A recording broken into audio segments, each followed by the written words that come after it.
आज का टॉपिक है बिहार बोर्ड क्लास 10वीं में 2015 में पूछा गया गणित का ऑब्जेक्टिव प्रश्न को हम हल करेंगे। आज क्लास नंबर 5वां है। हम लोग लगातार क्लास कर रहे हैं। 2011 से स्टार्ट किए थे, फिर 12, 13, 14 इस प्रकार से आज 15 पर आए हैं। 2015 में जो पूछा गया था ऑब्जेक्टिव का 20 प्रश्न, 20 के 20 हम हल करेंगे। पहला प्रश्न है, यदि अल्फा तथा बीटा द्विघात समीकरण के मूल x² प्लस x माइनस 2 बराबर 0 हो तो 1/अल्फा प्लस 1/बीटा का मान होगा। ये प्रश्न लगातार 2 साल से पूछ रहा है। सबसे पहले अल्फा और बीटा का एलसीएम ले लेंगे। अल्फा से अल्फा कैंसिल, बीटा बच गया। बीटा में 1 से गुना करेंगे, बीटा हो जाएगा। बीटा से बीटा कैंसिल हो जाएगा, अल्फा बचेगा। अल्फा में 1 से गुना कीजिएगा, अल्फा हो जाएगा। देख लीजिए, अल्फा प्लस बीटा का फार्मूला होता है -b/a। अल्फा इंटू बीटा का होता है c/a। ए से कैंसिल हो गया, बचा -b/c। लिख लीजिए माइनस, ये ए का मान है, ये बी का, और ये पहले पिछले क्लास में इसके बारे में बतलाए हुए हैं। बी के मान देख लीजिए 1 है, सी के मान देख लीजिए -2, यानी कुल मिला के 1/2। ऑप्शन नंबर ए हो गया। दूसरा प्रश्न है, यदि बहुपद px बराबर x² माइनस 2x प्लस 5 के शून्य अल्फा बीटा हो तो अल्फा इंटू बीटा का मान निकालना है। तो अल्फा इंटू बीटा का फॉर्मूला होता है c/a। देख लीजिए c क्या है, 5 हो गया। ए कुछ भी नहीं है तो 1 होगा, यानी 5। ऑप्शन नंबर ए हो गया। तीसरा प्रश्न पिछले ईयर में पूछा गया था। 2 परमेय संख्याओं के बीच कितनी परमेय संख्या हो सकती है? तो अनंत। पहले भी इसके बारे में बतलाए हुए हैं। किसी ब्रह्मांडता का बहुलक क्या होता है? तो अधिकतम ब्रह्मांडता मान होता है, याद रखिएगा। किसी ब्रह्मांडता का बहुलक क्या होता है? अधिकतम ब्रह्मांडता मान होता है। यदि समांतर चतुर्भुज की सभी भुजाएं एक वृत्त को स्पर्श करें, याद रखिए, ये समांतर चतुर्भुज की अगर सभी भुजाएं एक वृत्त को स्पर्श करें तो याद रखिएगा वह समचतुर्भुज होगा। देख लीजिए छठा नंबर, बिंदु 2,3 की दूरी मूल बिंदु से होगा। अब मूल बिंदु से दूरी बदलाए हैं। मूल बिंदु से दूरी बराबर x² प्लस y²। देख लीजिए, x का मान 2 हो गया, y का मान 3 हो गया। 2 का स्क्वायर हो गया 4, 3 का हो गया 9। देख लीजिए 13। Option number C. Question number 7वां है, एक अर्धगोला का आयतन दिया है तो इस अर्धगोला के कुल पृष्ठ का क्षेत्रफल निकालना है। देखिए दिया क्या है, आयतन पूछ रहा है, कुल पृष्ठ, यानी कुल पृष्ठ में हमको तो आयतन की जरूरत नहीं है, त्रिज्या की जरूरत होगा। तो सबसे पहले हम त्रिज्या निकाल लेंगे। तो अर्धगोला का आयतन बराबर होता है 2/3 πr³।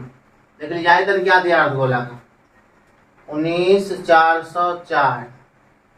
2/3 पाई के मान हो गया 22/7। आर का मान हमको निकालना है, ये हो गया 19,404। ये देखिए दोनों भाग में है तो गुना में चला आएगा, और ये गुना वाला भाग में r³ कैंसिल कर दीजिए इसको। ये इसको कीजिएगा कैंसिल 2 से, तो ये 9 दूनी के 18, एक इधर 7, 0, 2। इसको कर दीजिए 441 से लग जाएगा, यानी 441 को 441 को तोड़िएगा तो आ जाएगा 441 गुने 3 गुने 7 बराबर हो गया r³। देख लीजिए 441 को फैक्टर कीजिएगा तो आ जाएगा 3 गुने 3 गुने 7 गुने 7 गुने 3 गुने 7 r³। इसको हम लिख सकते हैं 3 कितना हो रहा है 3 बार, 7 भी कितना हो रहा है 3 बार, ये r³ हो गया। यानी 3 गुने 7 कितना हो रहा है 3 बार, और ये r³ हो गया। q से q कैंसिल, यानी r बराबर हो गया 7×21। ये तो अभी r का मान निकला, लेकिन हमको अर्धगोला के कुल पृष्ठ पूछ रहा है। तो अर्धगोला का कुल पृष्ठ का क्षेत्रफल 3 पाई आर स्क्वायर होता है। 3 पाई के मान 22/7, आर के मान कितना है 21, तो 21 गुने 21। इसको 3 से कैंसिल कर दीजिए, गुना कीजिएगा सबको, तो गुना करने के बाद आ जाएगा 4158 सेंटीमीटर स्क्वायर, यानी ऑप्शन नंबर ए हो जाएगा। निश्चित घटना की प्रयोक्ता क्या होती है? तो निश्चित घटना की पहले ही बतलाए थे, निश्चित घटना की प्रयोक्ता 1 होती है। 1 + tan स्क्वायर का मान क्या होगा? sec square theta minus tan square theta बराबर 1 होगा। तो sec स्क्वायर थीटा बराबर हो जाएगा 1, माइनस हो जाएगा तो प्लस। तो देख लीजिए 1 + tan स्क्वायर बराबर क्या हो गया? sec square theta.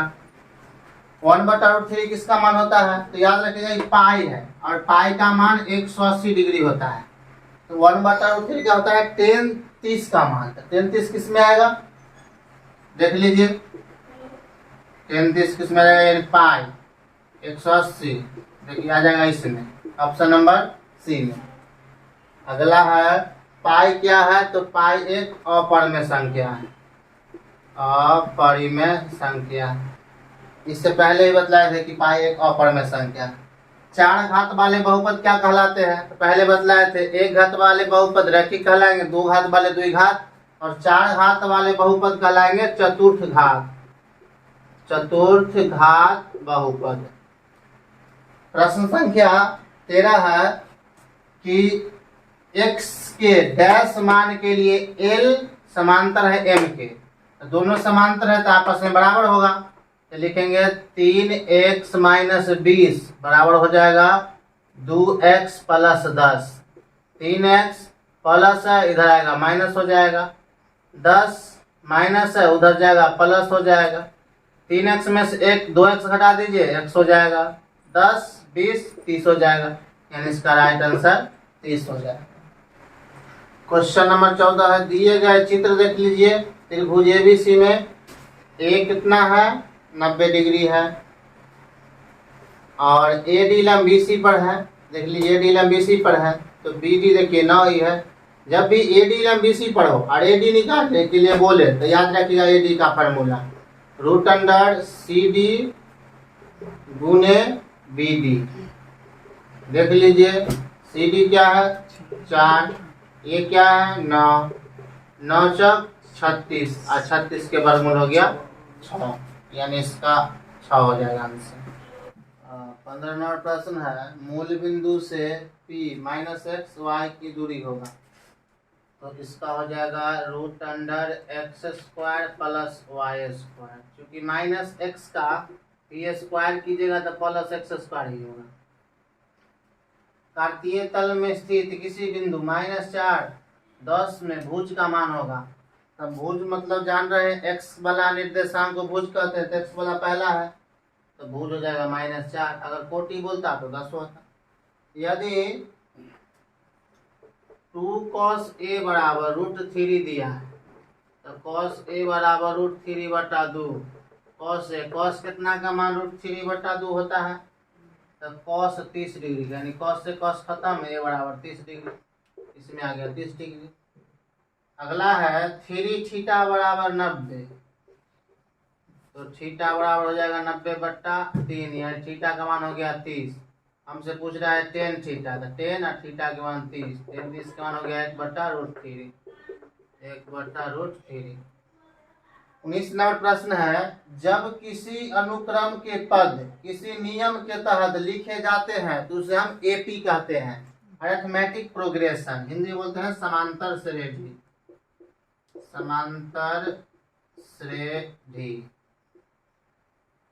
20 नंबर है, वितरण में अधिकतम बारंबारता वाला वर्ग क्या कहलाता है? तो बहुलक वर्ग कहलाता है, बहुलक वर्ग। आज का क्लास यहीं पर समाप्त होता है। लगातार हमारे चैनल से जुड़े रहिए। अगर कहीं पर किसी प्रकार का प्रॉब्लम होती है तो कमेंट में बतलाइए, हम उसमें सुधार करके फिर से भेजेंगे।